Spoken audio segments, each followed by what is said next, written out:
Debashish news ଆମେ କହିବୁ ଆପଣଙ୍କ କଥା।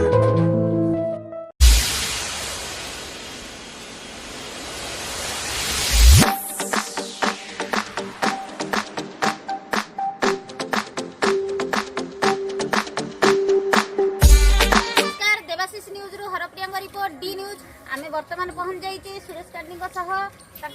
बारीगोड़ पंचायत 10 नंबर वार्ड रे सी प्रचार जारी रखिंट सी कौड़ी भाव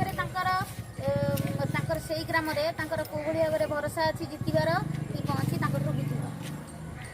सुरेश कुमार कांडी बीजेडी दल तरफ बारीगोड़ पंचायत में सरपंच प्रार्थी प्रतिद्वंद्विता करुँच बर्तमान बारीगोड़ पंचायत 10 नंबर वार्ड में प्रचार कार्यक्रम आसी मोर मो सहित बहुत समर्थक अच्छा आ मोर वार्डवासी भोटर भाई भाई मानक नमस्कार से मोर यथेष भरोसा अच्छी से निर्वाचन में मत विपुल संख्यार भोट दे जययुक्त कर 10 नंबर वार्ड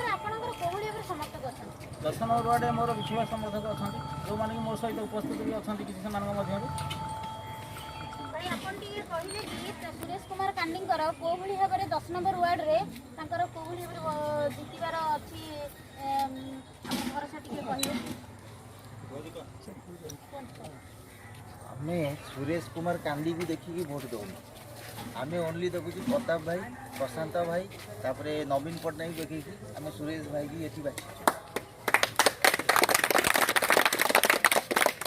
देखिपे लोक मैंने सुरेश कुमार कांडी जी भरोसा अच्छी लोक मान दलीय भरोसा अच्छी जे कि नवीन पट्टनायक श्रीजुक्त नवीन पट्टनायक जे कि अच्छा प्रशांत बेहरा अच्छा विधायक भरोसा अच्छी लोकंर श्रीजुक्त नवीन पट्टनायक लोकंर भरोसा अच्छी जे कि मुख्यमंत्री अच्छी श्रीजुक्त सुरेश कुमार कांडी लोक मानकर भी भरोसा अच्छी जे कि जितिले किसी काम करेंगे आम सहित जोड़ी आम सुरेश कुमार कांडी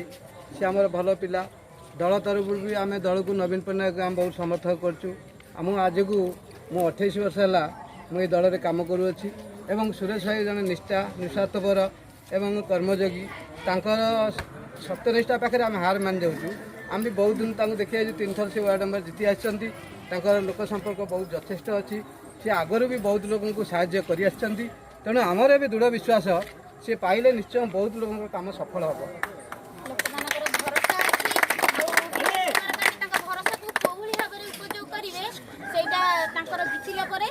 जना पड़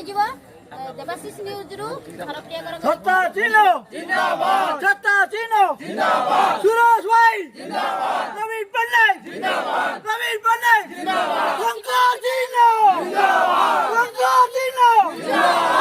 पट्टनायक सुरेश कुमार कांडी आमर सरपंच प्रार्थी अच्छा लोक मान कौ भाव भरोसा अच्छी लोक मैंने कौ भाव दिन सारा बुलूं रैली रे आपण मैंने भल भाव देखिपे आउे भरोसा अच्छी कमी विश्वास अच्छी लोक मैंने जितिले सी सुरेश कुमार कांडी जितिले लोक मान कौ भाव भरोसा रखिए से हूँ आम बड़ कथा देवाशीष न्यूज रु Harpriya report D news Debashish news आमे कहबू आपणक कथा।